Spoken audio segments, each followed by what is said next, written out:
Welcome to the Podkey summary of Explore Advances in RealityKit from WWDC 2026. This week's RealityKit updates feel very hands-on. A lot of it comes down to making scenes look better, sound better, and behave more like they belong in the room you're actually standing in. There's better lighting, more flexible navigation, stronger performance tools, richer audio, and a few standout rendering tricks, like Gaussian splats, improved characters, and customizable portals. It's a pretty wide sweep, but the common thread is simple: more realism, with more control. One of the nicest upgrades is light map support for indirect lighting, ambient occlusion, and beauty passes. If you've ever had a static scene with those oddly gloomy corners that seem to swallow all the light, this is aimed right at that problem. The recommended workflow is to bake those maps in Reality Composer Pro 3 and attach them in RealityKit. Apple's own example is the Alchemy area in Chaparral Village, where the baked lighting lifts the dark areas without having to brute force everything in real time. Soft shadows are also much more controllable now. A spotlight can get a non-zero light size, so instead of a razor-sharp shadow edge, you can give the light an actual diameter, like 0.7 meters, and get something softer and more natural. There is a catch, which is very RealityKit and very graphics in general. Shadow quality has to be medium or high. If it's set to low, you're getting hard-edged shadows no matter what, so that softness is directly tied to a performance trade-off. There's also a fun lighting trick that sounds fancy, but is easy to picture.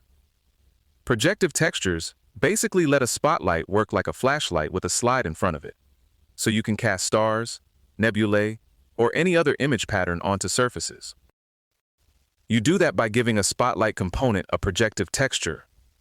On its own, that's already useful for mood, themed spaces, or guided effects.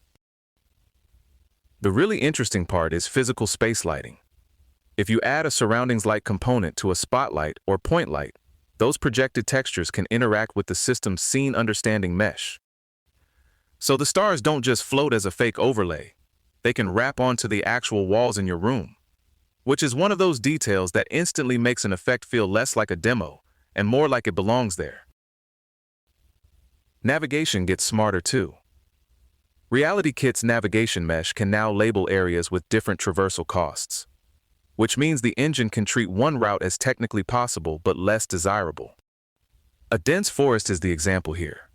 A character could walk through it, but if that area carries a higher cost, the pathfinding system may choose a longer route that's easier to travel. That cost data feeds into the navigation component's filter, which then computes the best route instead of the shortest looking one.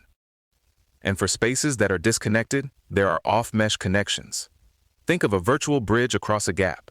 That bridge becomes part of the navigation setup, and when a player taps a destination on the other side, the navigation controller can recompute the route and include that crossing.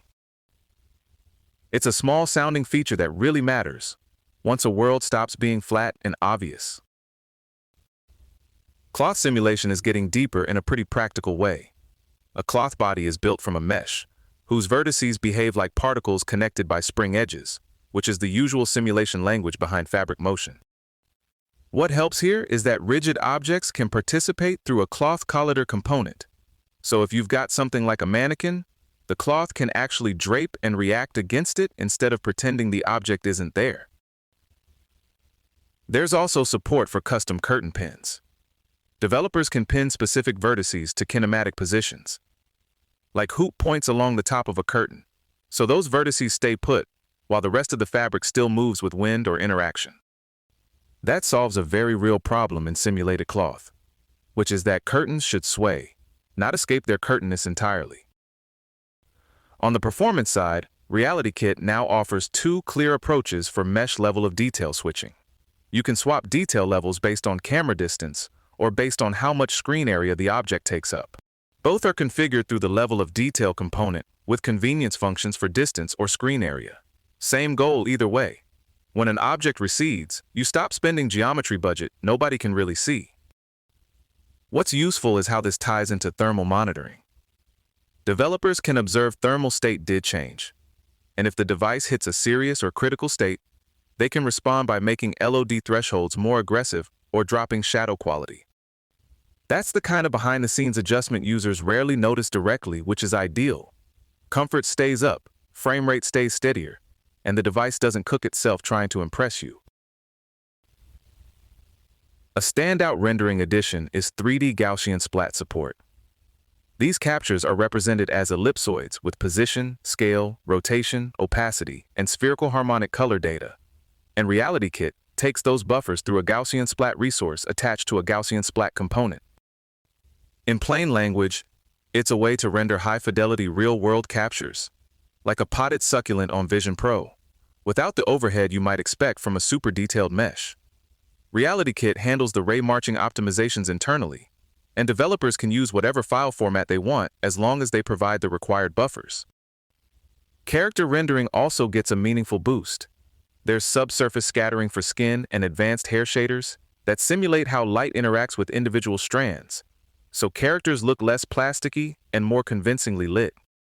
And because these shaders sit inside the existing lighting pipeline, they automatically respond to things like soft shadows and physical space lighting. That kind of integration matters because it means the nice stuff doesn't live in its own little bubble.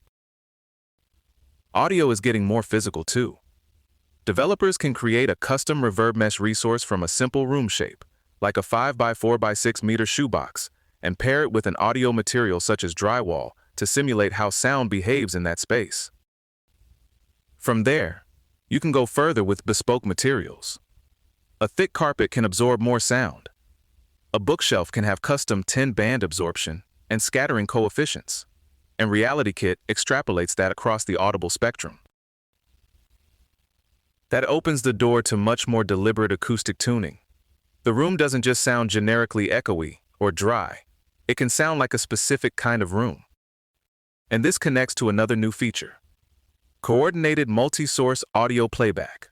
Multiple audio entities can now stay in lockstep across a scene, which is exactly what you want for something like a virtual band, where timing drift would ruin the illusion fast.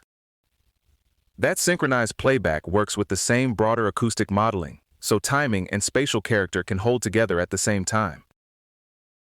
Finally, portals are becoming more expressive. They can now use custom materials that control opacity and shape, which means transitions between spatial zones can look like frosted glass, animated masks, or other stylized openings instead of one standard effect. The nice part is that these portal shaders still play well with the rest of RealityKit's rendering system.